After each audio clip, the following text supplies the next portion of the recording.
What up, y'all? It's KP the Sports Chick. So I wouldn't be KP the Sports Chick if I didn't have an opinion in sports. Obviously, this is the biggest opinion of the year, arguably, probably. It really is. So let's get right down to the picks. I'm long winded, so I got to be quick for this. Let's get right to the chase. Let's talk about Oakland Texans. They're both having situations that involve the quarterback. Obviously, Osweiler got benched a couple weeks back. Savage played like a game and a half before he got a concussion, and now Osweiler's going to start again because apparently he played decent enough, or Savage is concussed enough to where he can't start, but he'll be a backup if he's healthy. And then obviously Derek Carr a couple weeks back broke his leg. Everybody thought the stock dropped significantly, but with the Raiders, but I don't see that to be the case. I think that they have a lot of weapons, awesome defense. But in the end, I think the Texans are going to pull it out in a close one because the Texans like to maybe get a touchdown in the first quarter, go 2.5 more quarters without scoring anything while the other team builds a lead, and then they come back at the end. That's just what they do. But I think that they'll pull it off and win in the first round in the wild card round. Now, moving on to the next game, Dolphins and Steelers. Now, Dolphins had an excellent last game of the season, but I don't think that they can pull that off twice against the Steelers, who are coming in, not rocking and rolling, but definitely I wouldn't say that the Steelers have met their match. Let's just put it that way. And let's also say that the Dolphins will probably lose and may be embarrassing. We'll see.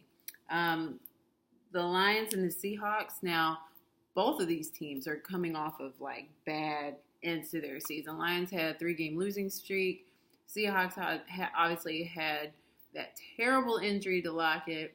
God bless them, but wasn't that impactful on the offense.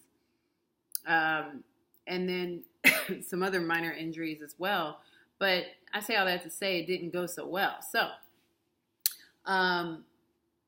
they're both coming off of just bad quarters to end the season. Like the last 4 games weren't so great. So I think the Hawks will end up pulling it out because they have more playoff experience. They've been to the Super Bowl, and we know how that went, but they've been to the Super Bowl. And Detroit, while they had the best season they've had in as long as I can remember, it's not enough. And next year they'll be a force to be reckoned with, just like they kind of were this year. Everybody was excited about it. Everybody was surprised by the end of the first quarter of the season. By the end of the first 4 games, everybody was surprised at where Detroit was at. So I give it up to them for this year. They made the playoffs, which is awesome. But they'll be exiting stage left after the first round when they lose to the Hawks. So pick the Hawks. And then the Giants and the Packers, which I think will be the most exciting game of the wild card round, because the Packers, does anything else need to be said about the fact that, Aaron Rodgers said we're going to run the table and see how it goes? He was way too confident. Like, what did he know that we didn't? Okay? Because that's exactly what happened. And, here we are hitting there in the playoffs. So they are...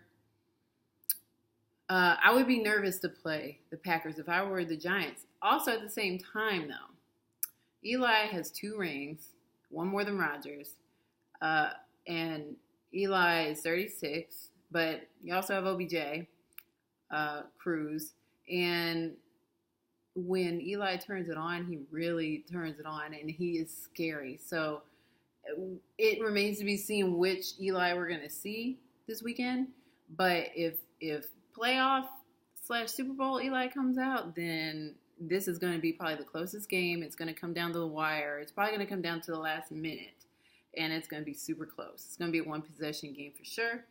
But I think that the Packers are going to end up with the W, which means that they're going to move on to play Dallas.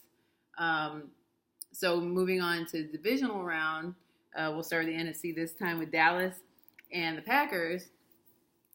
Yes, the Packers will beat the Giants, but they will not beat the Cowboys. Point blank, period.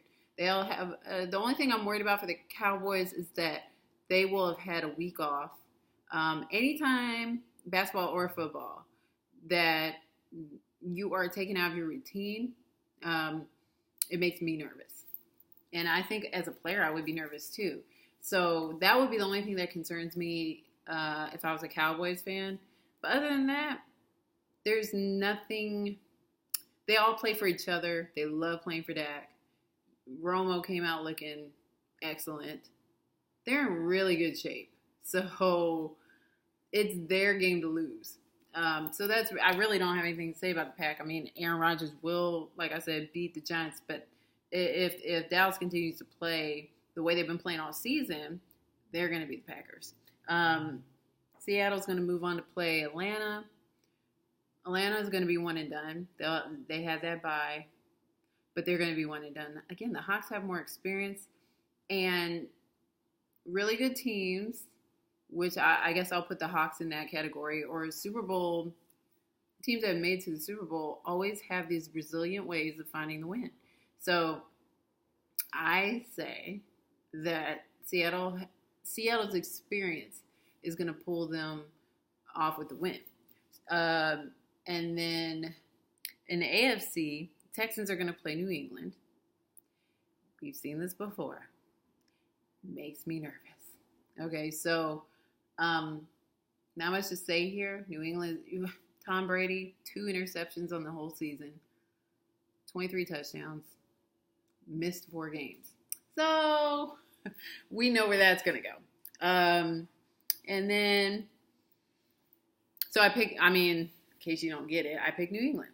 And then also, the other AFC game that weekend is going to be Kansas City versus the Steelers. I think this is where the Steelers' run ends. Cannot stand Mike Tomlin. I haven't watched him enough to know why I don't. Maybe it has to do with that whole tripping incident a couple of years ago. Whatever. I just didn't like it. But with that said, KC is a force. I'd be scared to play Kansas City if I were anybody in the AFC. So KC's going to pull that out, which brings us to championship weekend, where Kansas City will play New England, but ultimately fall to New England. It'll be a close one. And by close, I mean like 1, maybe 2 possessions. And in the NFC Championship, Dallas will be at Seattle. And then it's going to be a New England-Dallas matchup with the Cowboys taking it all. I know. Listen. I hear all my people who know I hate on Dallas all the time saying, what? And all the people who know I'm a Texans fan say, you traitor. But hey, I can't fight this feeling that I have. I think Dallas is going to have the best home field advantage in Super Bowl history. They're going to win it in Houston. That's my pick. So what do you think? Do you think that the Cowboys are going to win the Super Bowl? You don't have to give everything from the wild card round on up, but I would definitely love to hear who your pick is for the Super Bowl and why. So, of course, as always, you can leave your comments in the comments at KP the Sports Chick, or you can go to my website, kpthesportschick.com, where we have some very, very exciting things going on, which I'll be telling you about soon. But until then, let me know what you think.